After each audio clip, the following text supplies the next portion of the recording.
আসসালামু আলাইকুম, কেমন আছেন সবাই? আশা করি সবাই ভালো আছেন। এই তো আজকে একটি ডেইলি ব্লগ নিয়ে চলে আসলাম আপনাদের সামনে। তো কার কার কাছে কেমন লাগবে অবশ্যই কিন্তু কমেন্ট করে জানাতে ভুলবেন না। আজকে ফার্স্ট টাইম মিষ্টি বানাচ্ছি, বেবি সুইট মিষ্টি বানাবো। তো দেখি কি রকমের হয়। অনেকবার চেষ্টা করেছি, হয়েছে যদিও আগেও আমি ট্রাই করছিলাম। এখন যদি অনেকে আবার বলে ওঠে যে আবার ফার্স্ট টাইম বলে আবার বললেন যে আগেও একবার ট্রাই করছেন। আসলে আমি আগে একবার না অনেকবার ট্রাই করছি, দুই একবার হয়েছে, দুই একবার হয়নি। তো আজকে আবার একটু ট্রাই করলাম যে কি অবস্থা হয়। মূলত আমি এখানে জর্দা বানাবো, ওই জন্য আজকে মানে বেবি সুইট মিষ্টিটা বানাচ্ছি। তো সবকিছুই আপনাদের সাথে শেয়ার করব কেমন হয় মিষ্টিটা। আর এই তো আপনাদের সাথে কথা বলতে বলতে মিষ্টিটাও বানিয়ে নিয়েছি। এবার তেলটা দিয়ে দিচ্ছি চুলায়। আর তেলটা একদম গরম হবে না, তেলটা দিয়ে কিছুক্ষণ পরে আমি মিষ্টিটা দিয়ে দিব, যাতে মিষ্টিটা একদম মানে ভাজা হবে, মানে ওইটা মানে নিজে থেকেই ভাসবে ওই তেলের উপরে। এই অবস্থায় এই যে তেলের মধ্যে দিয়ে দিছি। আর আমার মেয়েও আমার সাথে একটু হেল্প করে দিচ্ছিল, ছোট মানুষ দিতে চাচ্ছিল।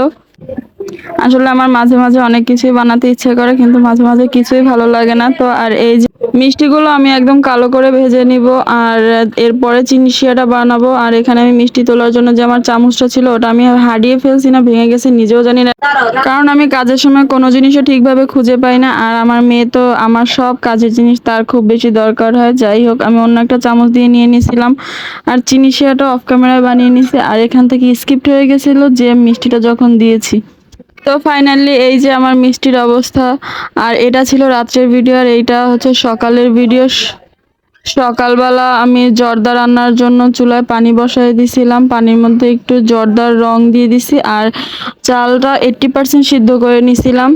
সকালবেলা যেহেতু আমি জর্দা রান্না করব, ওই জন্যই আমি রাত্রেবেলা মিষ্টিটা বানিয়ে রেখেছিলাম। আর সাথে রোস্টের জন্য রোস্টের মাংসটাও ম্যারিনেট করে রাখছিলাম, মানে টক দই, লবণ আর হালকা একটু আদা রসুন দিয়ে ম্যারিনেট করে ফ্রিজে রেখে দিছিলাম।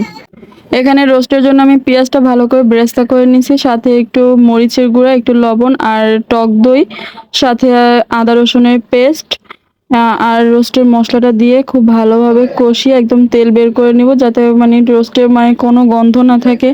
এরপর আমি ভাজা রোস্টটাও একটু দিয়ে একটু ভালোভাবে কষিয়ে নিচ্ছিলাম। তো আপনারা কে কীভাবে রোস্ট রান্না করেন অবশ্যই কিন্তু কমেন্ট করে জানাতে ভুলবেন না। রোস্টের মশলাটা কষিয়ে রোস্টটাও কষিয়ে নিয়েছি। আর এবার একটু গরম পানি করে এটার মধ্যে আমি দিয়ে দিব, কারণ গরম পানি দিলে না তরকারির মধ্যে টেস্টটা অন্যরকম হয়, তরকারিটা খুব ভালো হয়, কালারও সুন্দর হয়। তাই আমি একটু গরম পানি করে এটার মধ্যে দিয়ে দিছি।